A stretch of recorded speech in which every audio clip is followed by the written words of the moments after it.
Hi, my name is Jessica and I'm an educator at the Living Coast Discovery Center.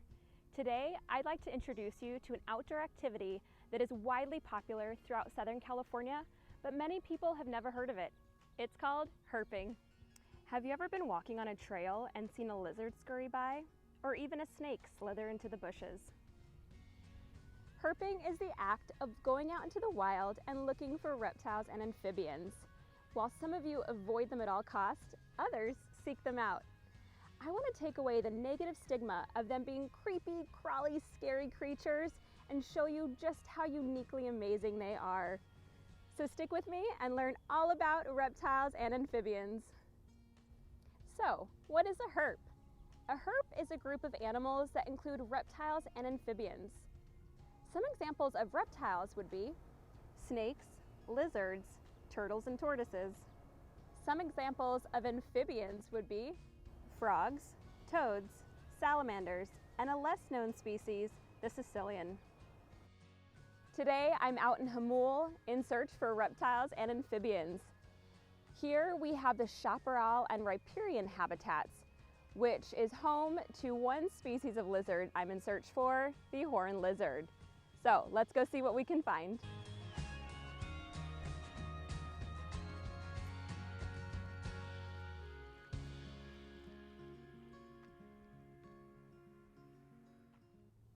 Part of the horned lizard's diet includes ants, like a local species we see here.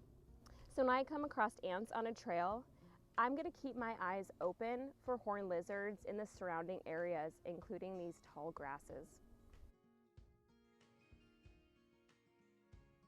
When looking for reptiles along a trail, make sure to look on both sides of the trail. Look down low under these tall grasses and big bushes. Also, make sure to look on your fence line because we have a native lizard here called the western fence lizard, also nicknamed the bluebelly. So we just spotted one of Southern California's most common lizards, the western fence lizard. You can see how they get that name. Oftentimes you can find them resting on a fence. This guy also has the nickname bluebelly lizard because of their, well, blue bellies. Remember to always stay on the pathway. Off-trailing can have a negative impact on the environment. Also, animals like our dangerous rattlesnakes live in these tall grasses, so it's best to keep out. So rocky areas like this one is a great place to spot sunbathing lizards and even rattlesnakes. Another reason it's good to stay on the trail. Streams like this one right here is a great place to find herps like amphibians. Just below the water are hundreds of tadpoles.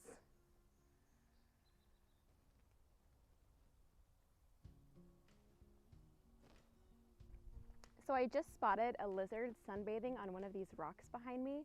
I'm not quite sure what species it is. So what I'm gonna do is take a photograph of it and then take that information of size, coloration back to my field guide and figure out later on what species it is.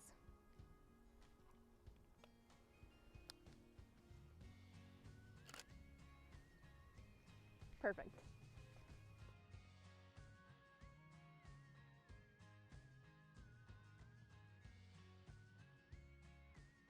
So when you're out on a trail and you're trying to find things like snakes along the side of the path, make sure you're moving very, very slowly. If you're just hiking straight down the trail, you're gonna miss all of those animals that could be just right under the bush in the shade. So make sure you just have nice, slow, quiet movements and keep those eyes peeled.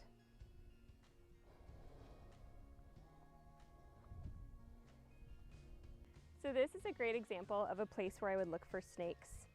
So right back in this area, you can see that it's sunny, but also this whole area is protected by these bushes.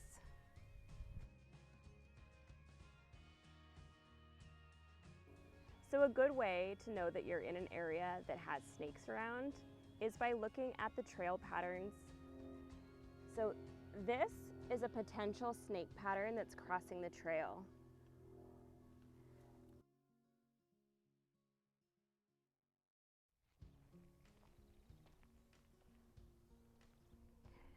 So we just came across a horned lizard right off the pathway.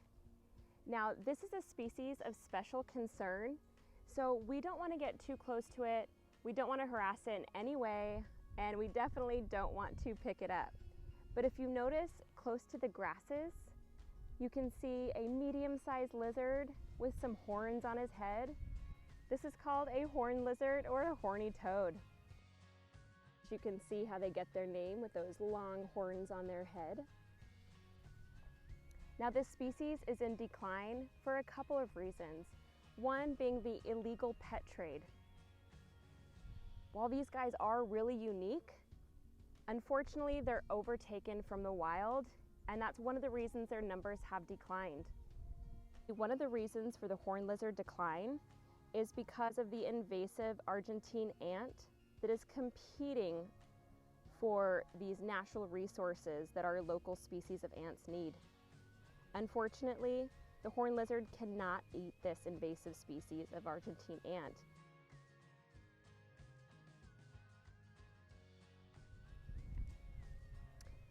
Because they are a species of special concern here in California, it is illegal to harass, handle, or collect this species. So again, just observe with your eyes.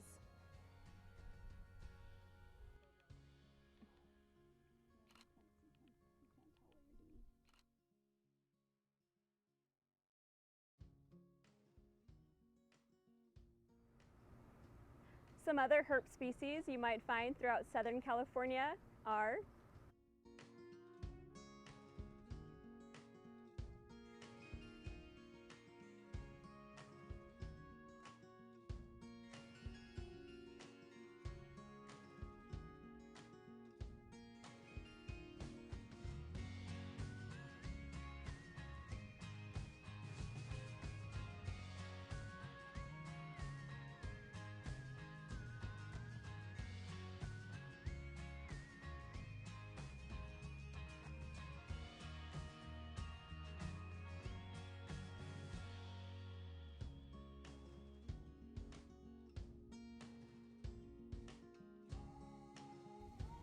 So let's meet one of our local reptiles right now.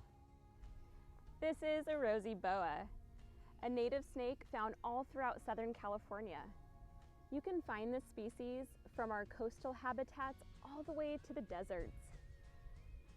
Now, in the warmer times of the year, you're going to find these snakes closer to dusk and even into the night. However, during the cooler parts of the year or in the coastal environments, you can find them throughout the day. This is a fairly docile snake species that we have here in San Diego County. It only gets about 3 feet long, and it comes in a variety of colors, but it does get that name from the kind of rosy coloration it has.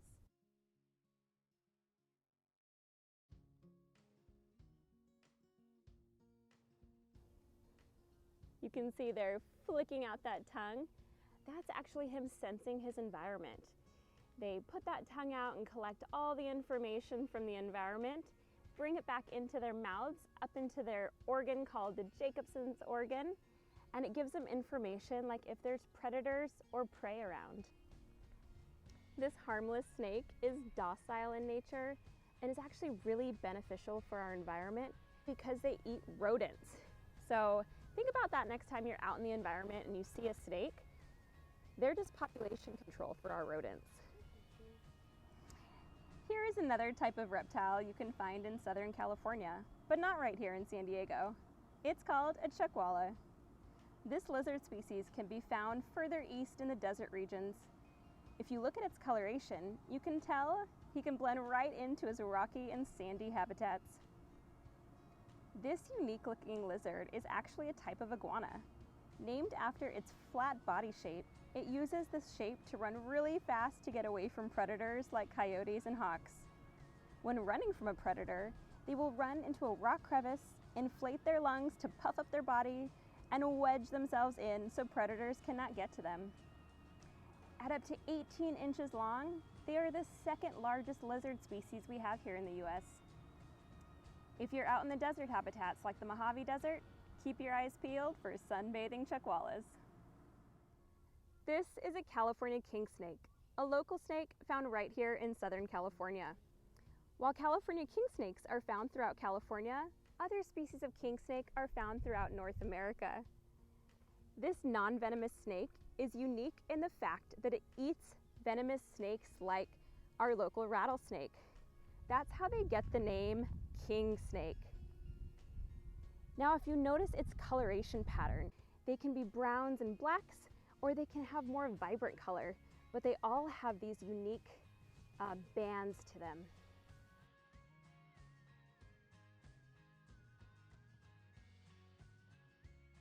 Now, what would you guys do if you found one of these snakes in your backyard? My advice? Leave it be. Because these animals eat rattlesnakes, you want them in your yard. The desert tortoise is a threatened species here in Southern California due to habitat loss and human encroachment. They inhabit the Mojave and Sonoran deserts. Since the 1990s, their numbers have declined by 90% in the Mojave Desert.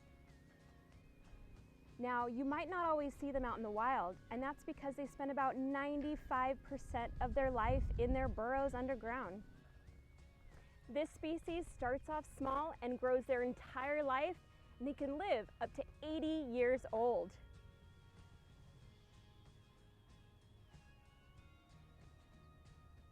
Herping is a great activity for both young and old. Before you go out in the field, there are a few key steps to think about. You'll want to know what you may find, what to look out for, when and where to go, what supplies you need out in the field, and the laws behind herping. Knowing what's in your area and learning some basic natural history of those species is going to help greatly while out in the field. Visit CaliforniaHerps.com to learn about native reptiles and amphibians of Southern California. You can also learn what species you're going to find in the area you wish to explore. Familiarizing yourself with these species is going to help greatly when searching for them in the wild. On this site, you can also learn about the behavior of the species you are looking for. Are you going to find them swimming in the water, taking cover under a bush, sunbathing on a rock, or climbing up a tree? Knowing species' natural behavior is going to help greatly when out in the field. For the best chance to view reptiles and amphibians out in the wild, you'll need to do a little research before you go out in the field. Learning what kind of ecosystems different species live in and what seasons and times of the day they're most active is crucial in spotting them in the wild. On CaliforniaHerps.com, you can search where to find a particular species by utilizing their range map and what type of habitat they live in by searching a particular species. As far as what time of the year is best to go herping, typically amphibians are more active in the cooler months, so November through March, and can be spotted during and right after the rain. Reptiles are more active during the early spring and into the fall. Winter is usually considered an off-season for going out and looking for reptiles, and that's because they utilize the colder times of the year to brumate, which is just like hibernating, but for reptiles. For example, desert tortoises go through brumation, which is a form of hibernation from November to March, where they're underground in their burrows. So that won't be the best time to go out and look for them. The best time would be in the springtime when they come out of those burrows to look for their mates and to forage for food. There are many important items to bring along with you on a field excursion, depending on the environment you go into and the trip's duration, such as a good field guide, proper attire, and plenty of food and water.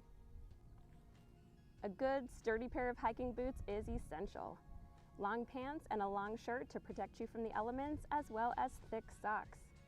Southern California is known for its tall grasses and rocky habitats where rattlesnakes call home.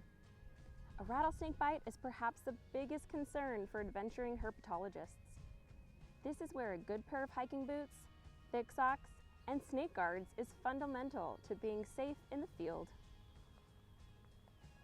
Sunscreen, a hat, and a long sleeve shirt are recommended when out in the sun all day. A fishing license is needed for anyone 16 and over that plans on lifting or moving things like rocks. This must be on your body at all times. I always recommend bringing a camera along with you on your herping adventures.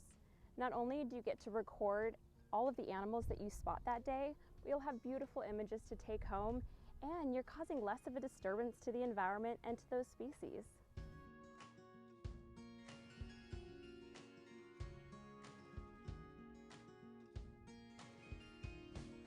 If you're looking for a good field guide, this one is a favorite among herpers of Southern California. A field guide to amphibians and reptiles of the San Diego region by Jeffrey Lem. This book is broken down into snakes, lizards, and amphibians. This guide will describe the habitats, characteristics, biology, and even the conservation status of over 88 amphibians and reptile species found throughout San Diego. Grab a backpack and fill it with other necessities like food, water, a flashlight, and all your field guides. Here is a complete list of what you will need on your herping adventure.